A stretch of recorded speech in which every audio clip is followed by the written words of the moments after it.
Today, we're talking about something called H.Pylori. This is something that you guys have asked me to talk about. So many of you have asked me on TikTok, on Instagram. And so I decided it was time to finally jump in. H.Pylori is a bacteria that affects about 66% of the world's population. And some of you who have it may not even know that you have it, right? Because for many of you, it's actually silent. It's just hanging out in your belly. For some of us, it could actually transform from being like a quiet roommate into a more serious threat. But here's the thing that really gets me about H.Pylori. And the reason I decided to do this deep dive is because this bacteria not only messes with your belly, it messes with your brain, okay? And this is something that, I cannot abide by. We have to figure out what to do about this. So today we're going to do a deep dive into what H.Pylori is, how it affects your body, how it affects your brain, so that we have to figure out what's going on because it's so common and it's often untreated. So before we dive in, I want to let you guys know how to reach us. As always, we are at The New Method on every platform. If you are looking for our free courses, just go on thenewmethod.com or any of our platforms. There's a link there where we do a deep dive and it's completely free for you. Anyway, wherever you are, make sure you find us at The New Method. And if you are listening and not watching, I'm wearing a blue sweatshirt today. That's all you're missing. So as always, I start with definition. H.Pylori stands for H. pylori, however you want to pronounce it. It's short for Helicobacter pylori, right? So that H is kind of that first name. It's a tiny spiral-shaped bacteria. And as I mentioned, it is super common. 66% of the world's population carries this bacteria, which means that about 2 out of every 3 people have it. It damages the stomach lining. It causes gastritis. It causes ulcers. It causes stomach cancer. And if that's not enough to scare you, the latest research shows that it's linked to an increased risk of Alzheimer's disease. So this is terrifying. And what's more terrifying is that you might carry this bacteria your entire life and never know it. So many of you listening right now, you're going about your day and you don't even have a clue that you're carrying H. pylori because it's super contagious. So that brings me to the first question, which is, how do you get H. pylori? H. pylori is passed from person to person through direct contact with saliva, vomit, or fecal matter. So that means, I know we're not walking around touching people's vomit or fecal matter, I hope, but when we talk about saliva, that means sharing utensils, drinking from the same glass, or even kissing, right? Partner to partner, you can potentially spread H. pylori if the bacteria is present. This is why, by the way, usually the whole family will tend to have it. The bacteria can also spread through like food and water if it's been contaminated. So why is it that everyone has this? Well, not everyone, a majority of the people have it. Why is it that some people don't have any issues? Like, how is it silent, right? Because many of us know to go to the GI because we have these symptoms. We have, burping, the bloating. So we're like, hey, let's go check it out. But for many of us, it's completely silent. The bacteria can live in the stomach without any irritation or inflammation. And that, like anything else, depends on the person's overall health, their immune system, the specific strain of the bacteria, because some strains are more intense than others, what's happening in the stomach environment, some genetic factors. So while some people might have like full-blown ulcers from H. pylori, others will be completely non-symptomatic, asymptomatic, and have no idea they have an infection. But either way, whether you have the symptoms or not, H. pylori is still dangerous to your health, even if you don't have symptoms. So you need to find out if you have it. So let's talk about what H. pylori does in the stomach and why it's such a big deal. So remember, you drank your friend's juice box when you were a kid and you wanted to taste their high C. And now, along with the high C, you got some H. pylori. And now it's inside of you and it starts to replicate. Once it replicates, it starts to attack the stomach lining. It actually hooks itself into the stomach lining and it burrows into the mucus layer of the stomach and it clings into the stomach lining. Now, normally this lining is there to protect your stomach from the acids in the stomach, right? But H. pylori now messed with this protective layer. This placement in the stomach lining starts to do a few things. First, it could irritate your belly, right? That's pretty obvious. Causes indigestion, bloating, constantly inflamed, constantly irritated. But you could see also that the bacteria attaching to your stomach lining can also lead to other things besides bloating and discomfort. After a few years of this, your stomach lining starts to lose its ability to protect and it leaves you prone to those ulcers, right? Because the lining is damaged. You have all this acid floating around and that can give you ulcers. This is why this bacteria is called the ulcer bacteria. Many people who have ulcers have it because of H. pylori. Not all ulcers are from H. pylori, but many are. And that means that if you have ulcers, H. pylori, that the only way to get rid of it, the ulcer, is by curing the H. pylori, eradicating the H. pylori. So we're going to talk about those protocols in a moment. But that's not all it does, right? It's not just irritation and ulcer, right? Because that would be enough, but it's not. It also messes with what's called the parietal cells of the stomach. Parietal cells are responsible for making acid. We need the acid to digest food. We need the acid to get nutrients from food. H. pylori actually neutralizes some of that stomach acid. We have less of the acid that we need to break down food and absorb vitamins and minerals. Now, remember, your stomach acids are really important. Sometimes we forget that when it doesn't feel good, but you need stomach acids. They're your first line of defense. It's a shield against other bad guys that you might eat in your food. But now H. pylori mess with that shield. So what does that do? Remember our microbiome, right? If you haven't seen my episode on microbiome, make sure you check it out. But super shortcut, our gut is a home to trillions of bacteria. And normally there's like a good balance, good bacteria and bad bacteria, and things are breaking down and everyone's doing their job and supporting the immune system. But when there's a lower level of stomach acid because of H. pylori, now the pH, acidity of the stomach has changed. And once that changed, that means more harmful bacteria can now live there. Because when it's appropriate, when the acid is just right at the right number, it kills the unwanted bacteria and leaves the good bacteria. But now when that changed, the environment changed, and now you can have more of the unwanted bacteria. So what I'm trying to say is that H. pylori, not only by itself is it a problem, but now it messes with your microbiome. It messes with the whole system. And if you know by now that if you're watching any of my shows, if your microbiome is messed up, your health is a mess.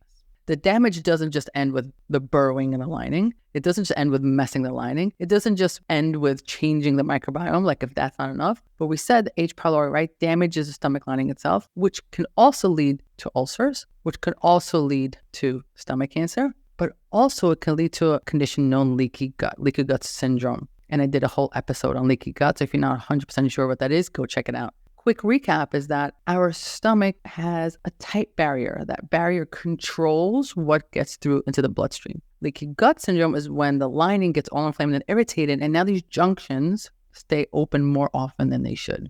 This allows toxins to get in, other bacteria to get into the system, which in turn will trigger issues like autoimmunity. Okay, so make sure you check that episode out. It's a 20 minutes on its own, explaining the connection between the gut, leaky gut, and autoimmunity, leaky gut in your skin, leaky gut in your brain. So this, having H. pylori, is another cause of leaky gut. It's not the only cause, but it's another cause. And if that wasn't enough, now that you don't have all this acid to break down, one of the things that's very hard for us to absorb without the stomach acid is B12. So we have pain, we have bloating, we might have ulcers, we might have worse things than ulcers, and we also have nutrient deficiency, all because of this little critter. So this is a really big deal. So you're starting to understand that the risks of ignoring H. pylori it's a big deal, right? You don't want to ignore it, right? Because we said bloating and digestion, gastritis, ulcers, and if left untreated over time can cause stomach cancer. And now here's what's crazier. Like even if you say, I don't care, my stomach doesn't hurt, and even if it does hurt, I don't care. It's fine. It's just some indigestion bloating. I can live with it. This is the part that really, really scares me, and I imagine it would scare you also. And that is that the latest research shows that H. pylori also has an effect on the brain. They have shown a link between H. pylori and Alzheimer's. So if nothing else scared you, this should be a reason to get tested and get treated. And this is because there's several kind of ways that H. pylori does that. On the one hand, it affects the gene. There's a gene called APOE4. It tends to turn on that gene. That gene is associated with Alzheimer's, and it tends to push down a different gene, which protects us from Alzheimer's. It also turns on inflammatory markers, which means now you have neuroinflammation, inflammation in the brain, which can trigger Alzheimer's. So this H. pylori is not, something to be messed with. It's not something to be ignored because it's not just about your belly. It's also about your brain. So something to really consider. So hopefully now I've scared you sufficiently enough to go find out if you have it. So how do you find out if you have it? So as I said, some of you might have symptoms. Heartburn, belching more than usual, and throat clearing. Throat clearing could also be a sign because it's some gastritis is happening. And those signs or symptoms might take you to go to the GI. Even if you go to the GI or even if you don't have symptoms, there is further testing that has to be done. There is some blood testing. It's not the most reliable way to get it. It has certain limitations. I don't want to get into it, but that's not the test I would go with. Next up on the list is stool tests and breath tests. They're definitely more accurate for H. pylori. The stool test looks for antigens that the bacteria make. And the breath test, you drink something that the H. pylori is known to break down. And then you breathe into a bag, and we look inside that breath for certain markers in that breath after you drink this drink. So these two are better, and you can definitely trust positive on these two tests. But sometimes if you have a negative, it might be false. So you might want to test again, or you might want to go with the gold standard, which is a biopsy. A biopsy that's done during endoscopy, right? Endoscopy is when you go to the GI. Don't worry, they put you to sleep first, and then they put a tube down your throat with a camera, and they take a small tissue sample. That's the biopsy. And then they send it to the lab and test it. That is the best possible way to see if you have it. That's the gold standard. So now we know how to test for it. Next question is, how do you treat it?